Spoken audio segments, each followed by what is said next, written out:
Começando aqui mais uma aula, onde o tema da vez vai ser microbiologia médica, falando mais especificamente sobre a bactéria Haemophilus influenzae. Bom, antes da gente começar a falar especificamente sobre essa bactéria, a gente tem que entender a qual família ela vai pertencer. Então, ela vai pertencer a essa famíliazinha aqui, que é chamada de Pasteurilaceae. Essa família Pasteurilaceae, ela é composta por quê? Por bactérias que são gram-negativas pequenas. O que são gram-negativas? Então, a gente tem que entender o seguinte: quando a gente quer classificar uma bactéria, a gente tem que se classificar ela de acordo com aquilo que a gente está vendo pelo microscópio ou de acordo com algum resultado de alguns testes que são feitos com ela. Nesse caso aqui, quando a gente fala que ela é um gram-negativa, significa que ela passou por um teste de coloração chamado coloração gram. E esse teste é feito da seguinte forma: é pego essa bactéria e é feita uma reação com um tipo de corante. Quando essa bactéria reage com esse corante e o resultado dessa reação faz a bactéria receber uma coloração mais azulada ou arroxeada, significa que essa bactéria é uma bactéria gram-positiva, que não é o caso aqui. Porém, quando o resultado dessa coloração resulta que a bactéria ela receba uma coloração mais avermelhada, significa que ela é uma bactéria gram-negativa, como é esse caso aqui. Então, os membros da família Pasteurilaceae, elas são gram-negativos pequenos, são anaeróbicos facultativos. O que é que significa isso? Anaeróbicos facultativos significa que essas bactérias elas podem crescer tanto em meios com oxigênio ou também em meios em oxigênio. E também elas não são formadoras de esporos. O que são esporos? Esporos são basicamente um mecanismo de defesa das bactérias. A bactéria, quando ela está sobre algum risco de vida, seja por exemplo algum desinfetante, algo assim, ela vai criar uma camada de proteção nela, que é feita justamente com esses esporos. Então, a formação de esporo ou a esporulação é basicamente um mecanismo de sobrevivência da bactéria. Então, falando mais especificamente sobre o gênero agora Haemophilus, então aqui a gente está falando sobre a família Pasteurilaceae. Agora a gente vai começar a falar sobre o gênero Haemophilus. Então, o gênero Haemophilus, a gente considera que eles são pleomorfos. O que quer dizer isso? Significa que, segundo o que a gente está vendo pelo microscópio, o formato que essas bactérias podem ter, elas podem ter um formato tanto de cocos, que são essas bolinhas assim, ou o formato de bacilos, que são o formato de bastões. Então a gente chama de pleomorfos, porque elas podem ter esses dois tipos de formato. Não tem só um formato específico. São gram-negativas, como a gente já viu antes, como os membros da família Pasteurilaceae. Haemophilus também é um gram-negativo. São imóveis. O que significa isso? Que elas não conseguem se mexer. Eu vou deixar essa imagem aqui, que isso aqui é uma bactéria em forma de bacilo, que isso aqui é uma bactéria móvel. Essa bactéria móvel, elas possuem esse negocinho aqui chamado flagelo. Flagelo, que é esse tipo de rabinho que sai da bactéria. Esse rabinho que sai da bactéria, o flagelo, ele é o responsável por fazer a movimentação da bactéria. E, nesse caso, as bactérias do gênero Haemophilus, elas não são móveis, então elas não possuem esse flagelo aqui. Em sua maioria, micro-organismos que fazem parte da flora nativa do aparelho respiratório. Ou seja, essas bactérias do gênero Haemophilus normalmente vão estar no nosso sistema respiratório de forma cotidiana, presentes nas mucosas dos seres humanos. E nas mucosas que a gente fala são a parte interna dos nossos órgãos. E entre algumas das raças desse gênero Haemophilus, a gente vai ter a Haemophilus influenzae, que é o tema da aula, a Haemophilus aegyptus e a Ducreae, que não são o tema da aula de hoje. Então, a gente teve aqui a família Pasteurilaceae. Aí, dentro dessa família, a gente vai ter o gênero Haemophilus. Aí, dentro desse gênero, a gente vai ter as raças de Haemophilus. E dentro dessas raças de Haemophilus, a gente vai ter a Haemophilus influenzae. A Haemophilus influenzae é uma raça desse gênero Haemophilus, que é basicamente a raça mais abundante, mais comum de ser encontrada desse gênero, que é o tema da aula de hoje, especificamente. Então, essas bactérias do gênero Haemophilus, da raça Haemophilus influenzae, elas podem ser classificadas de duas formas. são as bactérias capsuladas, ou seja, bactérias que têm cápsula, e as bactérias não capsuladas. Essas bactérias capsuladas elas têm 6 sorotipos diferentes, que são A, B, C, D, E e F, ou seja, 6 sorotipos diferentes. Então aqui, as cepas capsuladas são responsáveis por uma variedade de doenças invasivas, sendo a meningite a mais frequente. Por que essas cepas com cápsulas elas são responsáveis pela maior parte das doenças mais graves, assim? Então, essas cepas dessa bactéria que possuem as cápsulas, que são dos sorotipos A, B, C, D e F, então, essas cápsulas elas têm basicamente a função de ludibriar o sistema imunológico. Seria basicamente driblar o sistema imunológico. E como é que ela faz isso? Ela evita a fagocitose do nosso organismo. Simplificando aqui, basicamente, a fagocitose é um processo que está relacionado à nossa proteção, à nossa imunidade. Então, ela inibe esse processo de fagocitose e, por isso, ela tem essas consequências mais graves. Então aqui, cepas capsuladas são responsáveis por uma variedade de doenças invasivas, sendo a meningite a mais frequente. E as cepas não capsuladas ou não tipáveis são responsáveis por infecções do trato respiratório e otite média aguda em menores de 24 meses.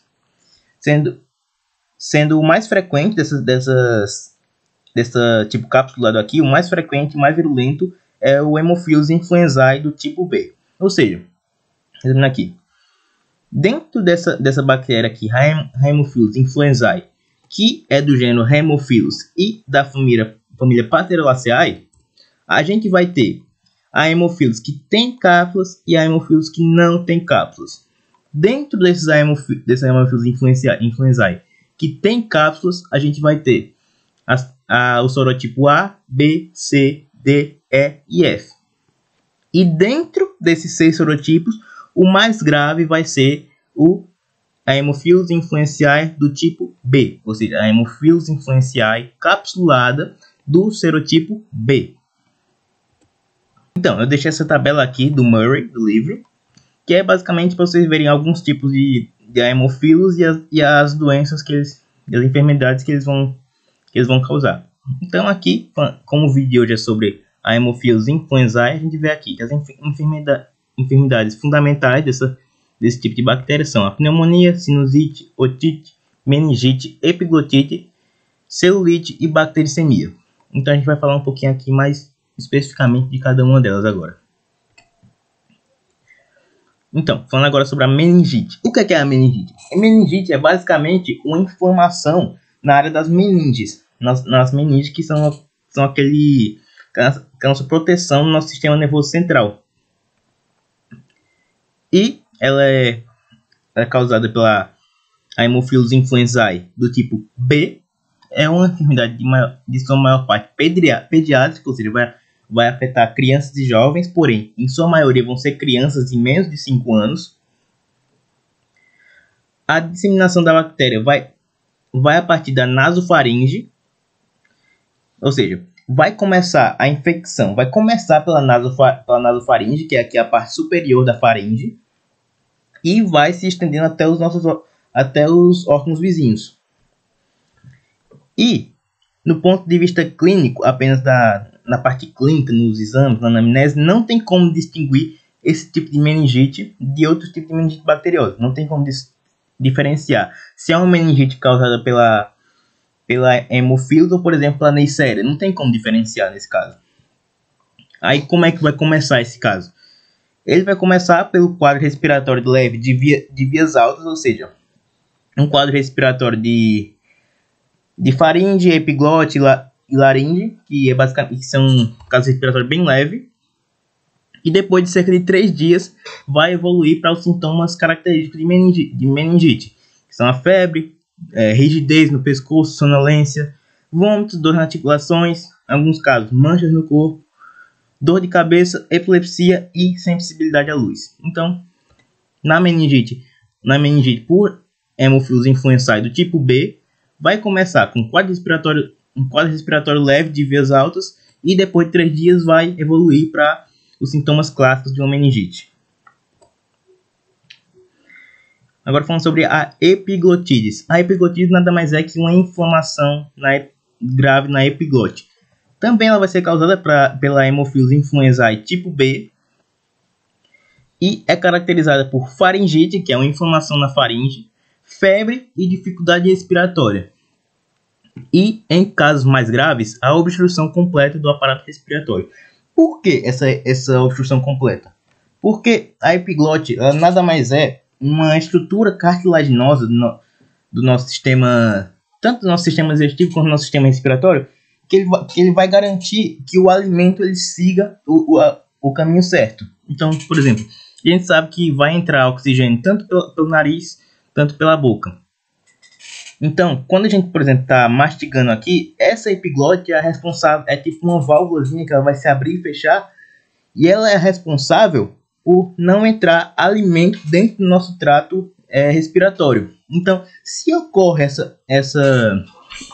essa inflamação da epiglote, se essa epiglote ela fica inflamada, então é bem possível que possa acontecer uma obstrução bem completa do nosso aparato respiratório, porque essa epiglote ela é de fundamental importância para que não entre alimento dentro do canal respiratório.